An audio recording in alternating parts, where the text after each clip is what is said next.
Hello again. Your second favorite Earthbender back at it again. Um, Talking about how I said I would follow up with my results from the local. It took me a couple days to do this because I realized I am not cut out to be a YouTuber. I really just prefer being able to play Master Duel and then have like my video uploaded, right? So once these cards get added there, you'll be able to see more of the matches. But let's talk about how the local went and the updates I've made to the deck and how I'm going to stick with it. So first things first, I went 1-3.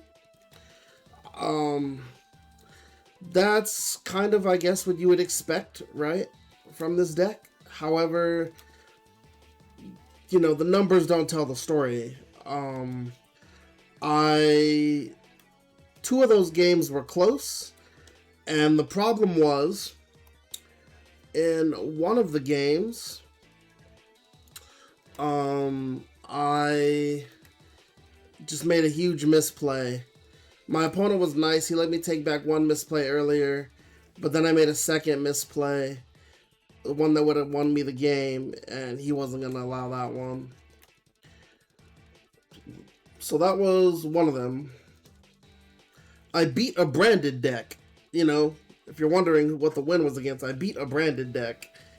This deck, it has the potential to do it. I know brand is really strong, but it's really who gets their stuff and if the branded player is able to kind of predict what I'm doing, which a lot of them aren't. So, very interactive in phase we both have there.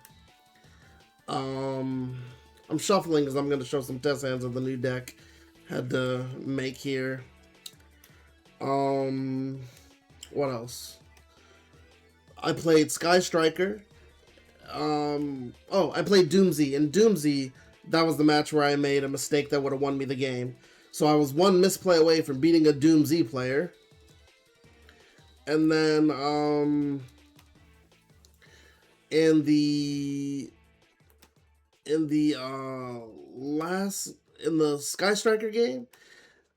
Sky Striker game, that one was close. I hit him with a solemn accusation, which really messes up that deck, and he was out of steam. However, I didn't pay attention to his other cards, and I chose to negate the wrong thing, and that was my other misplay there. Kind of ish. It was close. He won that one. The one that really sticks out was the last one. In the last game, I had an opportunity to win against Red Dragon Archfiend, but what happened was I accidentally left one of the synchros I needed here at home. You do all that preparation to get ready, and then, I didn't even count the deck because I looked at it multiple times last night, and, when I was making some last minute decisions, I was thinking about the extra deck, and I did not have a full extra deck, so I was missing a Desert Locust, which would have dropped the last card out of his hand and allowed me to synchro into my Excel Dragon climb for game. So, I'm not saying they were all winnable. I'm just saying that there were mistakes. Mistakes were made, and we fixed it. Not only that, getting back to the Melffy cards, I misread Melffy Godmommy. I've been doing the deck breakdown, looking at the cards multiple times, and I misread fucking Melffy Godmommy, okay?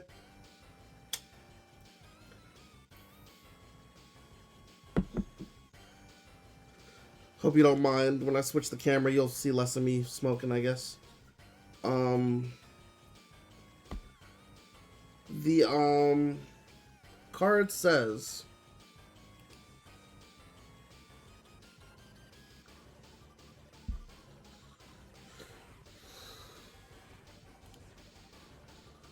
alright. This card is special summon, add a spell or trap. That part we know. Gains attack equal to the combined attack. That was where I stopped reading. It's the combined attack and defense. So, if I get a Rabby attached to this, you know, Melffy Mommy has 1,000 defense of her own, so that's already 31k or 3,100. So like I definitely was doing that wrong. And then if I manage to get that overlay set up with the excited Melffys by lowering the Melffy Joyful Surprise, that's 2,500 we're looking at. So like I just read that card entirely wrong.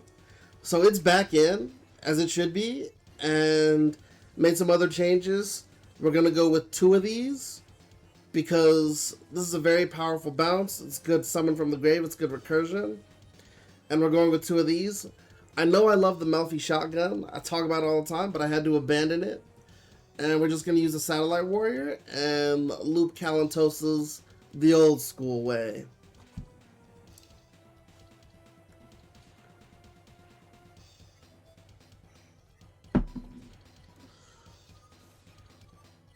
Now, part of me is concerned not having the Joyous, because the Joyous is really good at hiding, but it's okay because we're going to just do more bouncing. Anyways, another card we added. I got rid of the Dominus Spiral. It did not get as much play as I had hoped. Pot of Sloth did amazing. DD Crow was nice against the Sky Striker, but Solemn Accusation just did better. Kitty Tail never really procced to search me the DD Crow. There was never real opportunities for that.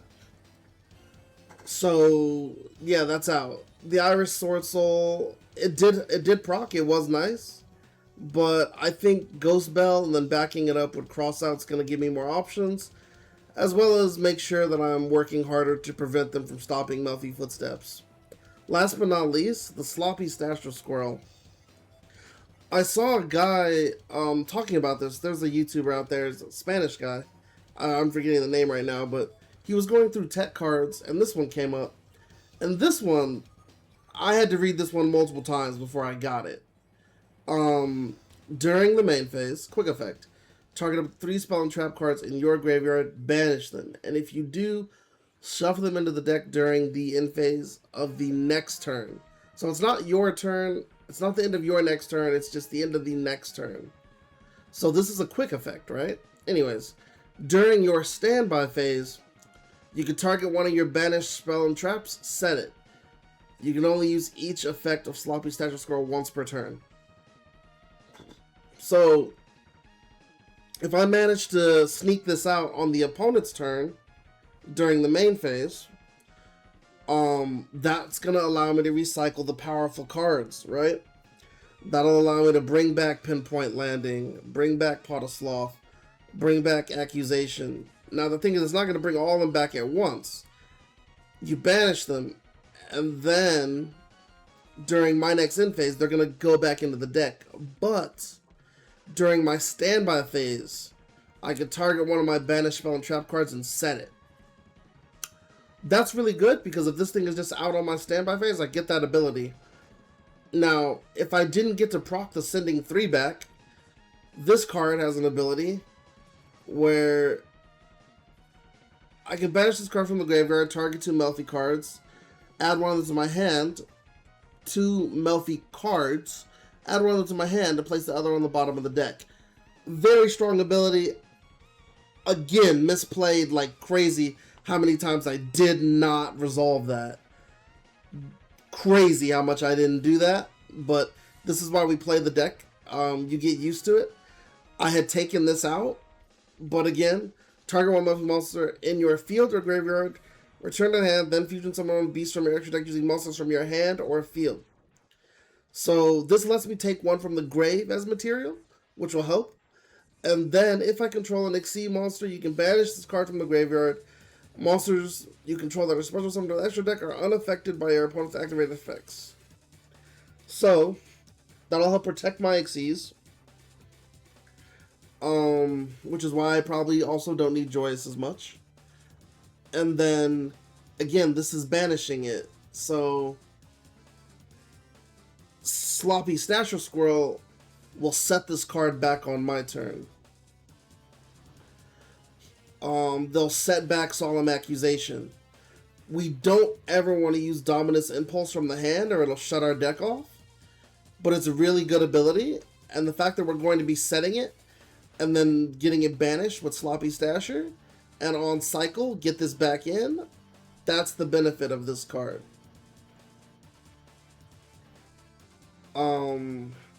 Talents. Called by.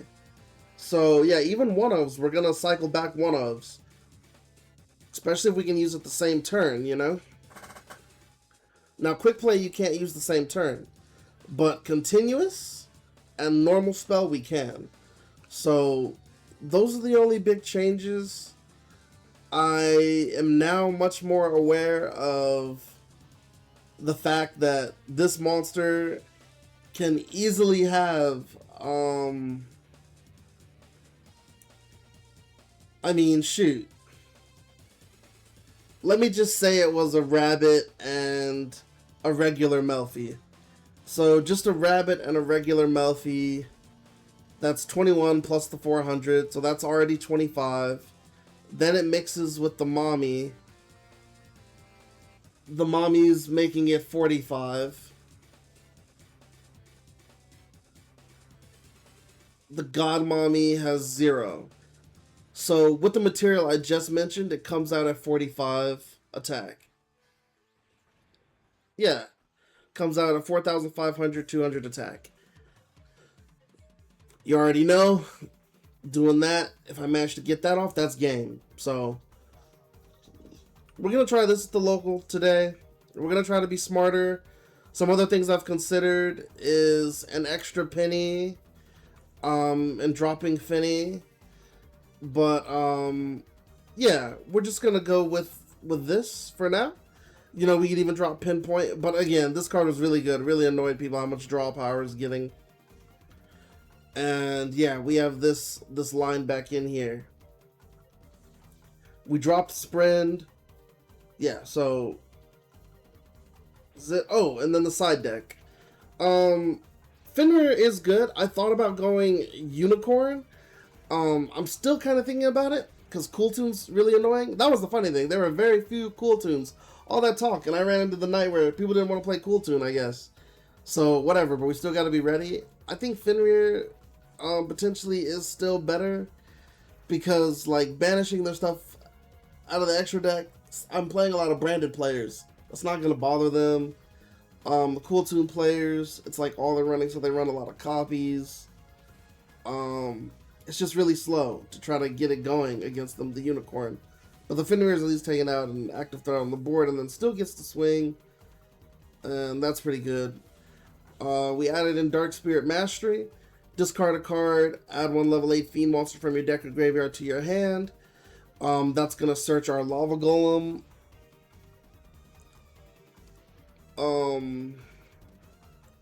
Yeah. That's going to search our Lava Golem. I'm thinking about doing another Triple Tactics Thrust.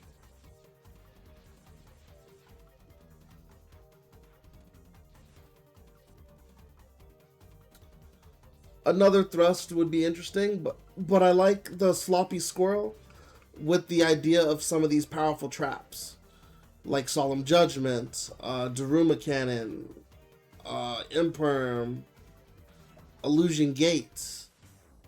Why are we using the Retrolight? I think it's a good side deck card if you know you're gonna... Because this deck grinds anyways. So when your opponent activates a monster effect on the field, the monsters that were summoned this turn, they get that activation. Then you can banish this card. All face-up monsters... Then you can banish, face down, all face-up monsters your opponent controls, except monsters summoned this turn. So... It could be handy, but that's really not what we're trying to proc. What we're more so trying to proc is leaving it set, because we have a lot of annoying things they're going to want to destroy, and then we can set a trap from the deck. So that's really what we're after. Then we'll be able to set our Daruma, or our Solemn, or our Accusation, which will then let us begin looping with the Swirl. So that's the new strategy here. Anyways, as usual, thank you all for watching. Um,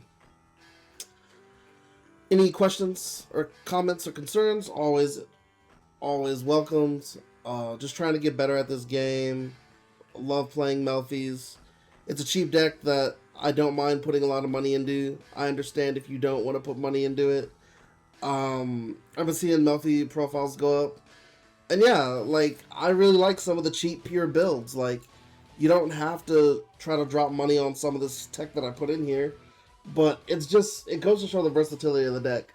One comment that everyone made that fought me was that nobody knew what I was doing. They were all scared. And they were all wondering if I was going to show up on the night that they played Genesis. Because they wanted to see me win on Genesis night. Because they're convinced that nothing's going to stop Melffy on that night. So that's pretty funny. But yeah, that's all I got. Thank you.